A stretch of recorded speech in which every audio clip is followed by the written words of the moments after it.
Chapter 10, Love is not arrogant. Those who love Jesus Christ aspire nothing but Jesus Christ. This is of the practice of the love of Jesus Christ by St. Alphonsus, Ligouri. Those who love God do not go off seeking the esteem and love of others.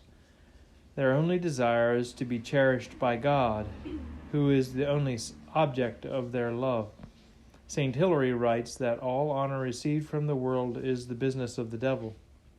And so it is, for the enemy is dealing on behalf of hell when he fills souls with the desire for the esteem of others, because in losing humility, these souls run the danger of plunging into every kind of evil. St. James writes that as God opens his hands to pour out his grace upon the humble, so he closes them against the proud, whom he resists. God opposes the proud, but gives grace to the humble. Opposes the proud means that he does not even hear their prayers, and one of the acts of pride is surely aspiring to be honored by other people and growing conceited over honors received from them. A frightening example of this may be found in the story of the Franciscan brother Justin, who had reached a high level of contemplation, but perhaps undoubtedly because he cherished a desire to be esteemed by the world. Here's what happened to him.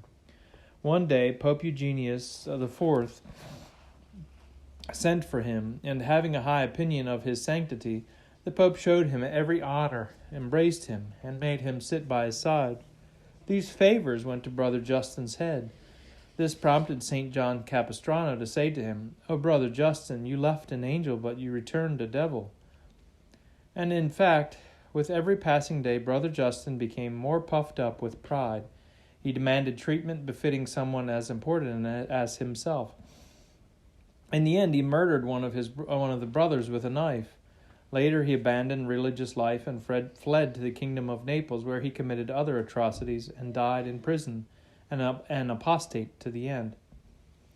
That is why a great servant of God wisely said that when we hear or read of the fall of one of the cedars of Lebanon, of a Solomon or a Tertullian or a Hosea, who were all considered holy men, it is a sign that they were not given wholly to God, but inwardly nourished some spirit of pride and betrayed their office. So let us tremble when we feel the stirrings of an ambition to be noticed and esteemed by the world. And when the world pays us some tribute, let us beware of becoming complacent about it, which might lead to our ruin.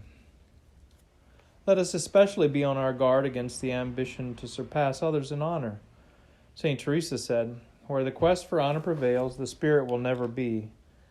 Many persons profess to lead a spiritual life, but are worshippers of their own self-esteem. They display certain apparent virtues, but what they really want is to be praised in all their undertakings, and if nobody else praises them, they will praise themselves. In a word, they strive to look better than others, and if ever they feel their self-esteem wounded, they lose their peace of mind.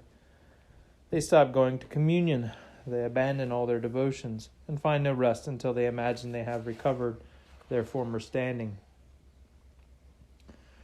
The true lovers of God do not act that way. Not only do they avoid saying anything in praise of themselves or indulging in complacency, but they are rather saddened by the praises that they receive from others. They are pleased to see themselves held in low repute among others. How true is the saying of St. Francis of Assisi, "Whatever I am in the eyes of God is what I am."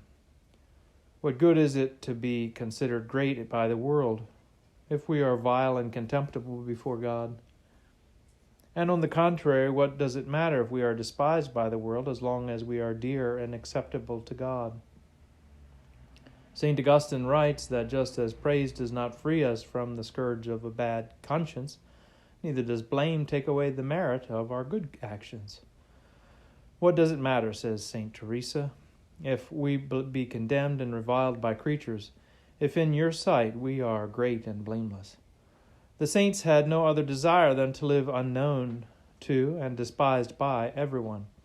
St. Francis de Sales writes, "But what do we suffer when people have a bad opinion of us, since we ought to have just such an opinion of ourselves? Perhaps we know that we are bad, and yet we expect that other people will take us for good? How secure is the hidden life for those who wish to love Jesus Christ with all their hearts? Jesus Christ himself set us the example by living hidden and scorned for 30 years in a workshop. And that is why, in order to shun human respect, the saints went and hid themselves in the deserts and caves.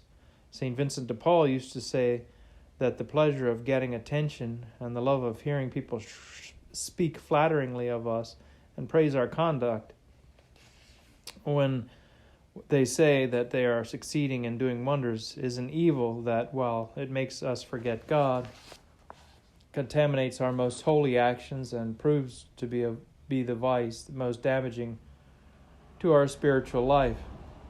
Anyone, therefore, who wants to progress in the love of Jesus Christ must give the death blow to the love of popularity. But how shall we inflict this blow?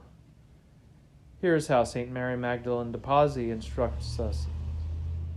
The life of the appetite for popularity consists in being well regarded by everyone. Consequently, the death of popularity comes from keeping oneself hidden, so as not to be known to anyone. And until we learn to die in this manner, we shall never be true servants of God. Thus, to render ourselves pleasing in the sight of God, we must beware of ambition to be conspicuous and pleasing in the eyes of the world. And we must avoid still more the ambition of dominating others.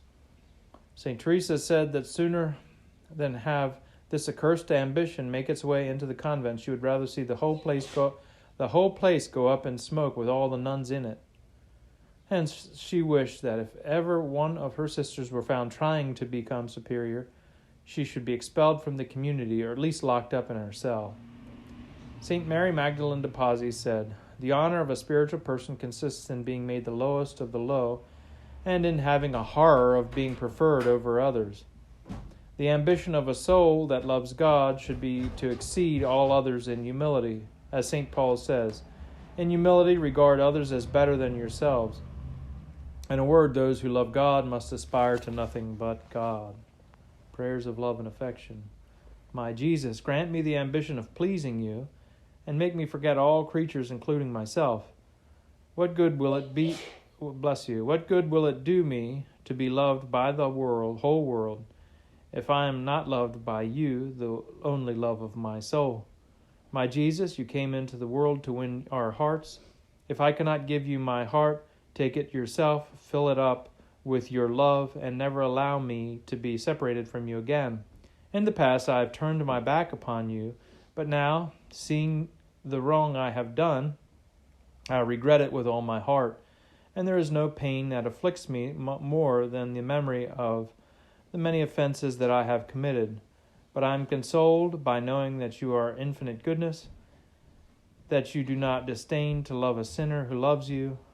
My beloved Redeemer, sweetest love of my soul, in the past I have slighted you, but now I owe you more than my life itself. I offer you myself and all that is mine. I desire nothing but to love you and to please you.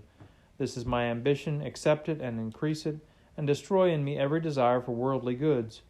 You are greatly worthy of being loved, and have greatly obliged me to love you. Here I am. I wish to be entirely yours, and I want to suffer as much as you want me to. You, who for love of me died in pain on the cross, you want me to be a saint. You can make me a saint. In you I put my trust. And I also confide in your protection, O Mary, great Mother of God.